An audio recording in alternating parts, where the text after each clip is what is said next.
Hayibo webo mina kusiqiniso ukuthi udade uyakhuluma ngo8.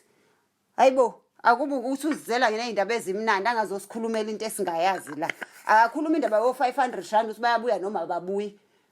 Hawu ngephela siqakwe ama relationship siphinde siqakwe uyena samvotela. Uyasibhaza ngale mali uyayibuyisa uyayithatha uyayibuyisa uyayithatha. Acacise nje futhi mayibuyisa ayibuyise nje kube ukuthi iyabuya ibuya isikhathi eside. Ngoba ngoDisemba thina soze siqoma abantu abaronke isinganayo imali yokuspenda. Futhi mengabe uthi usinyanga ngoDisemba kuphela ngoJanuary ucanga uzoyithenga ngani into zesikole zeingane. Hawu oqala thina abanye bethi sahlukana namadoda ethu ngoba sasiyovotela yena engafuni siyovota. Thina sahamba sayovota ngenkani asishiya kamadoda. So ngempela faya sondlele lezi izingane. Akhulume nje into esile ngoba ngempela mekuwukuthi akacacisi hayi cha kuzoba inkinga. Siyayifuna thina le mali.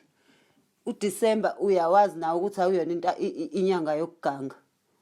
Awuyona nje inyanga yokuganga uDisemba. Siyayidinga imali. Hayibo phela mekuwukuthi uyayibuyisa le mali akashesha sinike nje ayikasho ngo8 bese sivuka kahle kusena sinike Friday phela sifuna ukoshopha thina uBlack Friday. Mekuwukuthi uzosinika sekudlula uBlack Friday saphuthelwa ama special offer. Kushuthi kuzofanele ayidablishe le mali ngoba uma sinika manje before kushaya uFriday sizokwazi ukuthenga izinto eziningi. Hayi akasinike ngempela le mali yethu bandlu udade. Ha ayenza into eyodwa phela nathi siyafuna ukuba noDisemba omnandi njengezinye ingane sesoze silanda izinyoka singafune izinyoka ngoba nje nqaba ukusinika imali yethu ezilungelo lethu akalethe yena no500 ngane yabo 500 rand.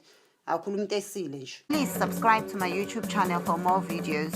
Subscription is free. Mahala.